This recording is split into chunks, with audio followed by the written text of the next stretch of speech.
Hey Reddit. I never thought I'd be the guy posting my marital issues online, but here we are. This just happened, and I need some perspective because I feel like my world has been flipped upside down. For context, my wife, Sarah, 33F, and I, 35M, have been married for 10 years. We've been through a lot together, buying our first home, the ups and downs of careers, and even a few rough patches, but I always thought we were solid. Now, I don't know what to think anymore. Sarah has always been really into fitness. About a year ago, she joined a local gym and hired a personal trainer, Mike, 40M. I thought it was great at first. She seemed happy, more confident, and had this new energy about her. I was supportive of her going to the gym because I knew how much it meant to her. She talked about Mike often, but in a casual way. You know, things like, Mike showed me this new workout today, or Mike says I'm making great progress. I didn't think anything of it. I trusted her. Then, 2 days ago, I found the receipt. Sarah had been out running errands, and I was cleaning up the house. While sorting through a pile of papers on the kitchen counter, old mail, coupons, random receipts, I noticed one that caught my eye. It was for a luxury resort about 3 hours away. At first, I thought it might have been a mistake. Maybe it was something she bought as a surprise for us. But then I looked closer. The receipt was for a weekend getaway package for 2 people. It was dated for the previous month, when she had told me she was going on a girls' spa weekend with her friend Amanda. My heart sank. I tried to convince myself it wasn't what it looked like. Maybe Amanda had paid, and Sarah just helped book the trip. Maybe there was a perfectly reasonable explanation. But the sinking feeling in my gut wouldn't go away. What really threw me off was the name listed on the receipt, Mike Carter. The same Mike who had been training her at the gym. I couldn't believe what I was seeing. Why would her trainer's name be on a receipt for a romantic weekend getaway? By the time Sarah got home, I had worked myself into a frenzy. I didn't confront her immediately because I wanted to keep my cool and not jump to conclusions without hearing her side. I put the receipt back in the pile and tried to act normal. But everything she said, every move she made, felt suspicious to me now. Later that night, when we were sitting on the couch watching TV, I casually brought up her spa weekend with Amanda. How was that trip last month, by the way? I asked, trying to sound neutral. She looked at me, a little surprised. It was nice, she said. Really relaxing. What? Oh, nothing, I replied. Just wondering if you'd want to do something like that again, maybe with me this time. She smiled and said, of course. That could be fun. I wanted to believe her, but I couldn't shake the feeling that something was off. Her smile didn't reach her eyes, and she quickly changed the subject. It was like she didn't want to dwell on the topic for too long. That night, after Sarah went to bed, I decided to dig a little deeper. I felt guilty snooping through her things, but at this point, I couldn't ignore the red flags. I checked her phone, but she didn't have any incriminating texts or calls. In fact, her messages with Amanda seemed normal, casual banter, nothing suspicious. But then I checked her email. That's when I found it. An email confirmation for the weekend getaway, sent from the resort. The booking details matched the receipt I found, and while it didn't explicitly say who she was going with, the romantic couple's spa package left little room for interpretation. My hands were shaking as I scrolled through her inbox. I noticed another email from Mike, a short, casual message confirming their session times for the week. It was innocent on the surface, but now I couldn't help but read between the lines. Was this the same man she'd gone on the trip with? I felt sick to my stomach. I didn't want to believe it. This was Sarah, my wife, my partner for the last decade. How could she do this to me? The next day, I couldn't focus on anything. I was distracted at work, replaying everything in my mind. The receipt, the emails, the lies about Amanda. I kept wondering if there was still some innocent explanation, or if I was just being naive. When I got home, Sarah was in the kitchen making dinner, humming to herself like nothing was wrong. I stood in the doorway, watching her, wondering how she could act so normal while keeping a secret like this. I knew I couldn't sit on this much longer. I needed answers. But how do you confront the person you love about something that could destroy your entire relationship? That night, I couldn't bring myself to say anything.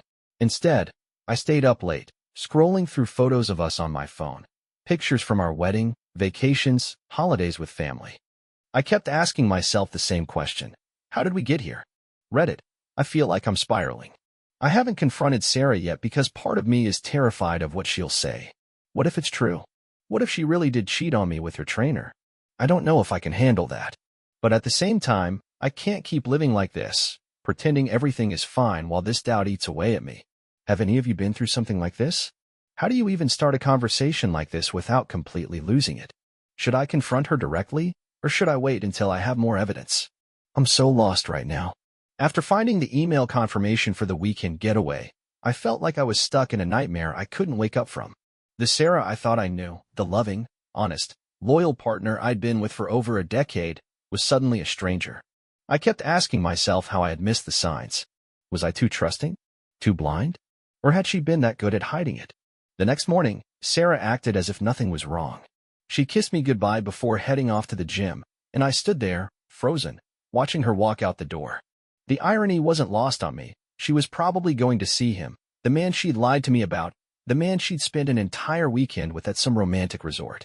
I knew I couldn't keep this bottled up any longer. I had to confront her. But how?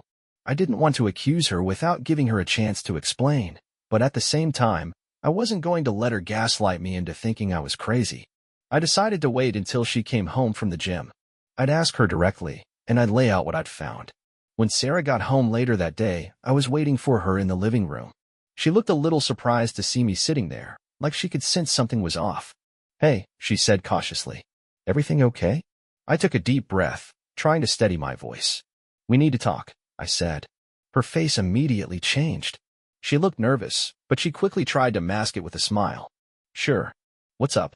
I reached over to the coffee table and grabbed the receipt I'd found. I held it up for her to see, watching her reaction closely. "What's this, Sarah?" I asked, my tone calm but firm. She blinked, her smile fading. I don't know. What is it?" "It's a receipt for a romantic weekend getaway," I said, my voice cracking slightly. "A weekend that you told me was a spa trip with Amanda. Except this says it was booked for 2 people, and the name on it isn't Amanda. It's Mike. Care to explain?" Her face went pale. For a moment, she didn't say anything, just stared at the receipt like it was a snake ready to bite her. Then she let out a shaky breath and said, "I can explain." I leaned forward, my heart pounding. "Then explain, Sarah. Because right now, it looks like you lied to me about where you were and who you were with." "It's not what you think," she said quickly, her voice trembling. "Yes, I went to the resort with Mike, but it wasn't like that." "Not like what?" I demanded. Because the words romantic weekend getaway don't exactly scream, just friends. "So, what was it, Sarah? A business trip? A gym retreat?" She flinched at my sarcasm, her eyes filling with tears. "I wasn't trying to hurt you," she said. "It just happened. I didn't mean for it to go this far." "What went too far?" I asked, my voice rising. "You didn't mean for what to go this far, Sarah?" She wiped at her eyes, her hands shaking. We got close," she admitted. "Mike and I. It started with the training sessions. We'd talk a lot, and he was really easy to talk to. I was stressed about work, about everything, and he listened. I didn't mean for it to become anything more. But it did," I said, my voice flat. "Didn't it?" She nodded, tears streaming down her face. "We kissed," she said finally. "A few times. But that's all it was. I swear, it never went further than that." I laughed bitterly, shaking my head. "So, you expect me to believe you went on a romantic weekend getaway with a man you kissed, and nothing else happened? Do you really think I'm that stupid, Sarah?" "It wasn't supposed to happen," she cried. "I didn't plan it. He suggested the trip, and I was in a bad place, okay? I wasn't thinking clearly." "That's not an excuse," I snapped. "You had every chance to stop this before it started, and you didn't. You lied to me, Sarah. You looked me in the eye and told me you were going on a spa trip with Amanda. Do you know how humiliating that is?" She buried her face in her hands, sobbing. "I know," she said through her tears. "I know I messed up. I know I broke your trust. But I didn't want to hurt you. I felt so alone, and Mike made me feel seen. He made me feel important." Her words cut deeper than anything else she'd said. "Alone?" I repeated. "You felt alone? I'm your husband, Sarah. If you felt alone, why didn't you come to me? Why did you go to him instead of talking to me?" She looked up at me, her face red and tear-streaked. "I don't know," she whispered. "I don't have a good answer. I was selfish, and I wasn't thinking about what I was doing to you or our marriage. I'm sorry. I'm so sorry." I stared at her, my chest tight with a mix of anger and sadness. I wanted to yell, to scream, to make her understand just how much she'd hurt me. But instead, I just sat there, trying to process everything she'd just admitted. After a long silence, I stood up. I need some time to think, I said. I can't do this right now. She looked up at me, panic flashing in her eyes. Please, she said. Please don't give up on us. I'll do whatever it takes to fix this. I'll cut all ties with Mike. I'll go to therapy. I'll do anything. Just don't leave. I didn't respond. I grabbed my jacket and walked out the door, leaving her sitting there, sobbing. Now I'm sitting in my car, writing this post because I don't know what else to do. I feel like my whole world just came crashing down, and I don't know how to move forward. Part of me wants to forgive her, to believe that we can fix this, but another part of me doesn't know if I can ever trust her again. Reddit, I need advice. Have any of you been in a situation like this? Can a marriage survive something like this? Or is this the beginning of the end? I don't even know where to start. I spent that night in my car, parked at a quiet lot near the park. I didn't want to go to a friend's place or check into a hotel. I couldn't bear the thought of explaining why I was there. My mind was racing, replaying everything Sarah had told me. Every word felt like a knife to the chest. I felt so alone. Mike made me feel seen. We kissed a few times. No matter how much I wanted to believe that it never went further. The receipt, the romantic getaway, and her lies told me otherwise. I was drowning in questions. Was this the only time she'd done something like this? How long had she been lying to me? And most importantly, could I ever trust her again? By the time the sun came up, I felt completely drained. I drove home, not because I was ready to face her, but because I didn't know where else to go. When I walked through the door, Sarah was sitting at the kitchen table, looking like she hadn't slept. She had a cup of coffee in front of her, but her hands were wrapped around it like it was her lifeline. I didn't know if you'd come back, she said softly. I dropped my keys on the counter and sat down across from her. I don't even know why I'm here, I admitted. But we need to talk. I need to understand what the hell happened, Sarah. She nodded, her hands trembling. I'll tell you everything, she said. Whatever you want to know. I took a deep breath, steadying myself. Start from the beginning, I said. How did this even happen? Sarah wiped at her eyes, already on the verge of tears. It started a few months ago, she said. Mike and I had been working together for a while, and I don't know. I guess I started to feel comfortable around him. He's easy to talk to, and I was feeling lost. Like I wasn't myself anymore. I clenched my jaw. Lost? Lost how? She hesitated. I don't know, she admitted. I just felt like I wasn't good enough. At work, at home, even at the gym. And Mike, he noticed. He'd compliment me, tell me I was doing great, that I was strong and capable. I guess I got caught up in that. So what? He paid you a few compliments, and you decided to throw our marriage away? I snapped. She flinched, tears spilling down her cheeks. It wasn't like that, she said. I didn't plan for this to happen. It just did. I made a mistake, and I'll regret it for the rest of my life. I shook my head, leaning back in my chair. What about the trip, Sarah? I asked. The romantic weekend getaway. Was that a mistake too? Her face crumpled, and she nodded. It was stupid, she said. I wasn't thinking. Mike suggested it, and I said yes. But it wasn't what you think. We didn't sleep together. You expect me to believe that?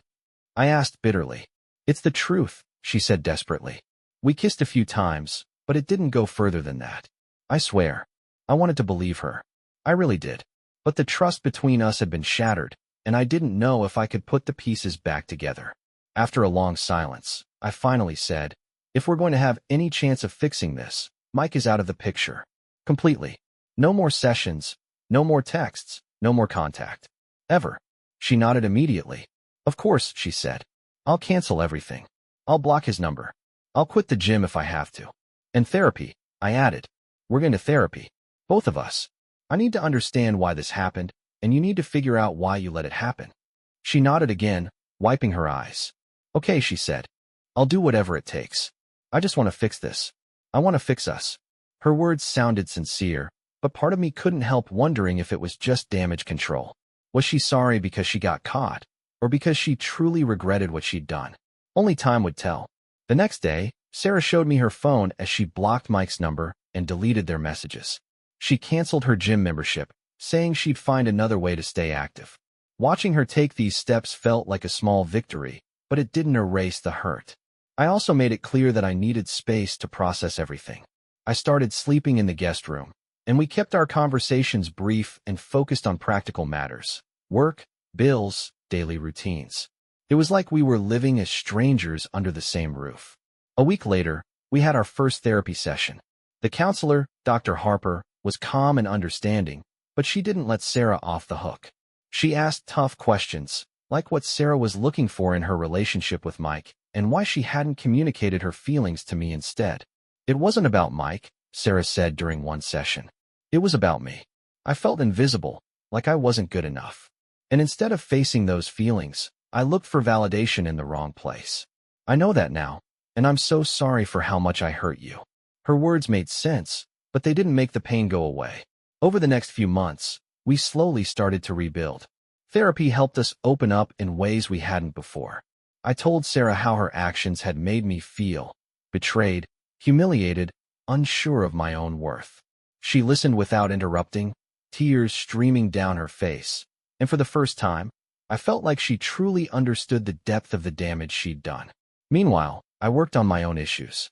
I realized that I'd been emotionally distant at times, so focused on work and other responsibilities that I hadn't always been there for Sarah in the way she needed. That didn't excuse her actions, but it helped me see how we'd both contributed to the cracks in our marriage. Little by little, things started to improve. We began spending more time together, going for walks, cooking meals, and just talking without distractions. There were still moments of doubt and insecurity, but we faced them together instead of avoiding them. One night, as we sat on the porch watching the sunset, Sarah took my hand and said, "Thank you for giving me another chance. I don't deserve it, but I'm going to spend the rest of my life earning your trust back." Her words brought tears to my eyes. Forgiveness didn't come easy, and I knew we still had a long road ahead. But for the first time, I felt like there was hope for us. It's been 6 months since everything came to light, and while things aren't perfect, we're in a better place. Sarah has stayed true to her word. No contact with Mike, total transparency, and a genuine effort to rebuild our relationship. I've learned to open up more, too, and our communication is stronger than it's ever been. Healing is hard, and trust takes time to rebuild, but we're taking it one day at a time. For now, that's enough. Even though Sarah had taken the first steps to rebuild my trust, blocking Mike, cutting ties with the gym, and committing to therapy, something inside me still felt off. It wasn't that she wasn't trying.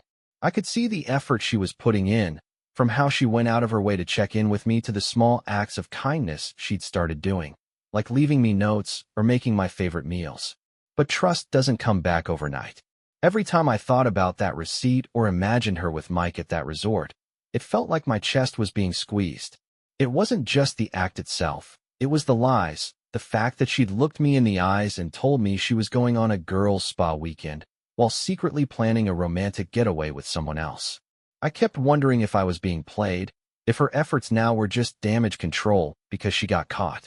That nagging voice in the back of my head kept whispering, "What else hasn't she told you?" Our therapy sessions had been helpful, but they were also exhausting.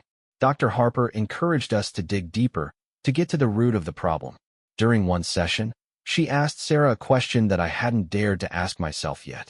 If your husband hadn't found that receipt, would you have told him about what happened with Mike? Sarah froze. She looked down at her hands, twisting her wedding ring around her finger. "I don't know," she said finally, her voice barely above a whisper. "I like to think I would have, but I don't know." Her honesty, while painful, hit me hard. It wasn't what I wanted to hear, but it was better than another lie. Dr. Harper didn't let her off the hook. "Why not?" she pressed. "What would have kept you from telling him?" Sarah hesitated, tears welling up in her eyes. "I was scared," she admitted. "Scared of losing him. Scared of what it would mean for our marriage. And I think part of me wanted to pretend it didn't happen. Like if I didn't say it out loud, it wouldn't be real." Her words felt like a gut punch. I realized in that moment that even though she was trying now, she'd spent months hiding this from me. She wasn't just rebuilding my trust. She was trying to come to terms with her own guilt and the damage she'd caused. After that session, I couldn't stop thinking about what she'd said. I knew she was being honest, but it didn't make it hurt any less. That night, as we sat on the couch in silence, I finally broke down. "I need to know everything," I said, my voice shaking. "No more half-truths, no more omissions. I can't keep moving forward if I feel like there are still things you're hiding from me." Sarah looked at me, her eyes wide and filled with fear. "I've told you everything," she said. "I swear." Have you? I asked, my tone sharper than I intended. Because every time I think I have the full story, there's another piece I didn't know about. I need to know, Sarah? If there's anything else, now is the time to tell me. She was quiet for a long time, and I could see the internal battle she was fighting. Finally, she took a deep breath and said, "There's one more thing." My heart sank. "What is it?" "When we were at the resort," she started, her voice trembling.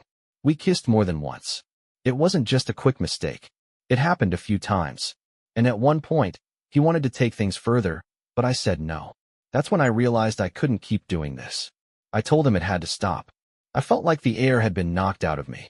She'd told me they kissed, but hearing her admit that it wasn't just one fleeting moment, that it had happened multiple times, made it feel so much worse. "Why didn't you tell me this before?" I asked, my voice hoarse. "I was ashamed," she said, tears streaming down her face. "I didn't want to make it worse than it already was. I thought if I told you everything, you'd leave me for sure." Her confession hit me like a ton of bricks. For days, I couldn't stop thinking about it, replaying everything in my mind. I felt like I was drowning in questions. Had she told me the whole truth now, or were there still more pieces she was keeping from me? Was she truly sorry, or just trying to save face? But as much as I was hurting, I couldn't ignore the fact that she was trying. She hadn't made any excuses for her actions, and she'd been honest, painfully so, when I pushed her for the full truth. I realized that if I wanted to move forward, I had to make a decision. Either I believed her and committed to working on our marriage, or I walked away and started over. I couldn't keep living in this limbo of doubt and mistrust. In the weeks that followed, we focused on rebuilding, one small step at a time. Sarah continued going to therapy on her own, working through her guilt and the insecurities that had led her to Mike in the first place. I started individual therapy as well, trying to process my anger and figure out what I wanted for the future. It wasn't easy. There were days when the pain felt too fresh, when I wanted to throw in the towel and walk away. But then there were moments, small, quiet moments, where I saw glimpses of the Sarah I fell in love with. The way she laughed at a silly joke, or the way she looked at me when she thought I wasn't paying attention. One night, as we were sitting on the back porch, she reached over and took my hand. "I know I don't deserve your forgiveness," she said softly, "but I'm going to spend the rest of my life earning it. I promise I'll never hurt you like this again." Her words brought tears to my eyes. Forgiveness wasn't something I could give her right away, but in that moment, I realized I wanted to try. It's been 8 months since I found that receipt, and while things are far from perfect, we're in a much better place. Sarah has stayed true to her word. No contact with Mike, complete transparency, and a renewed focus on our relationship. Therapy has helped us both grow, individually and as a couple, and while the scars of her betrayal will always be there, they're starting to fade. Rebuilding trust is a long and painful process, but I'm starting to believe it's possible. For now, we're taking it one day at a time.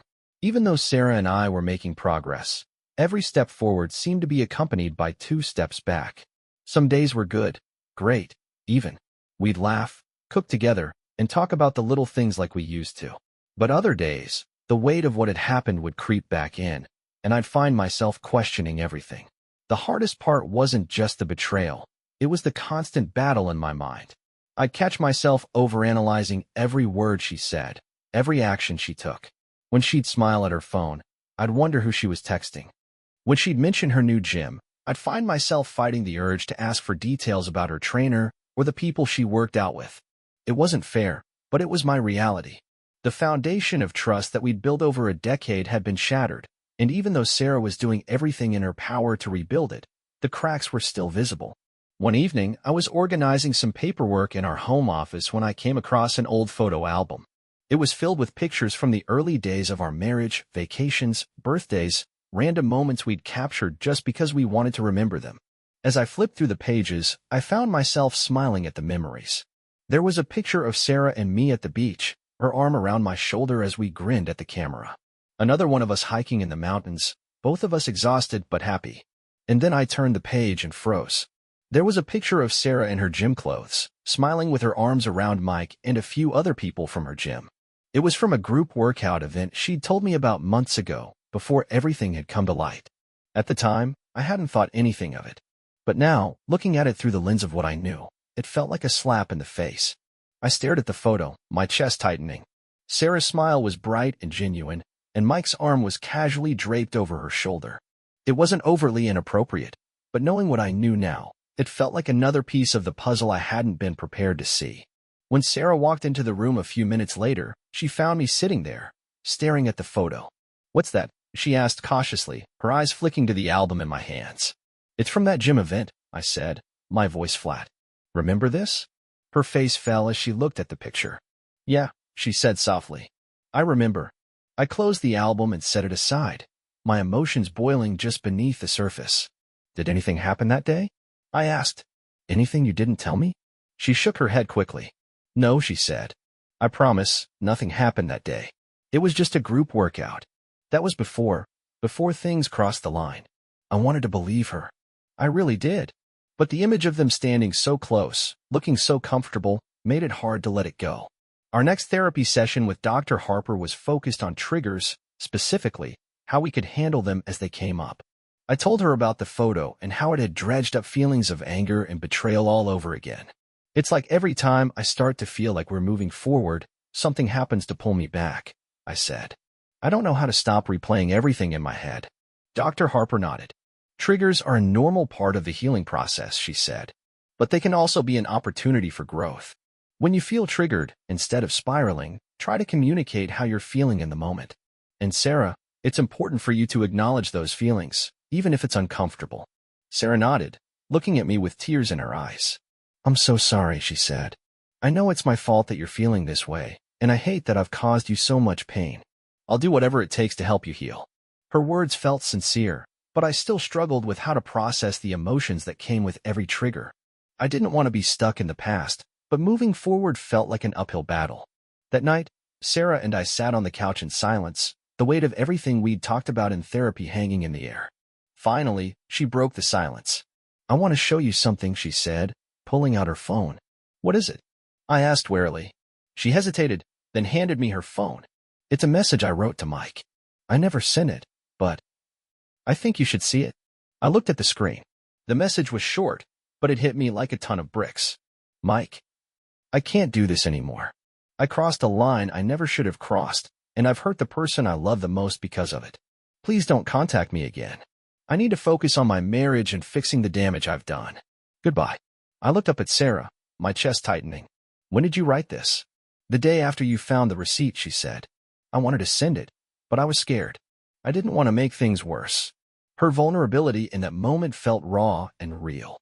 For the first time, I felt like I was seeing the depth of her regret, not just for what she'd done, but for how much it had hurt me. "I don't know if I'll ever stop feeling angry," I said quietly.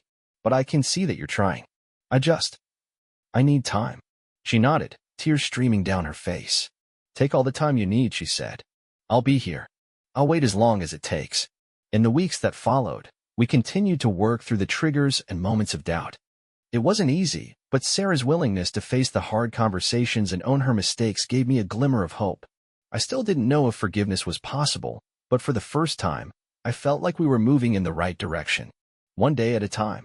Weeks passed, and while things between Sarah and me were improving, I couldn't shake the weight of everything that had happened.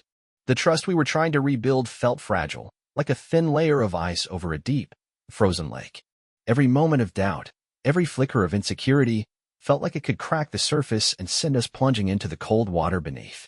One evening, I sat down with Sarah to talk about something that had been bothering me for a while.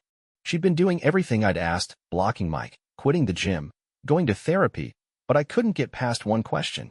"Why didn't you stop yourself sooner?"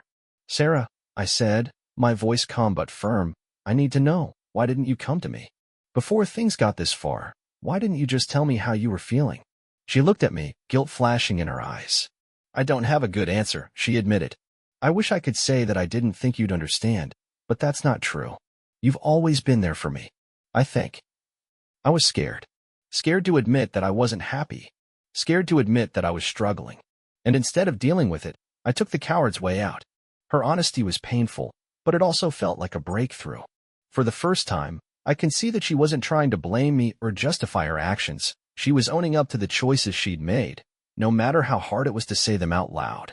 "Do you feel like you're still scared?" I asked. She shook her head. "No," she said. "Not anymore. I've seen what hiding my feelings does, what it costs.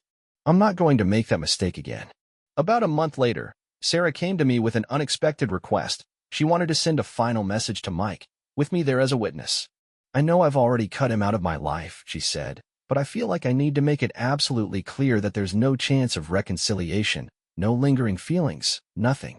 I want you to see it so you know there's nothing left between us. I hesitated. On one hand, I appreciated her transparency.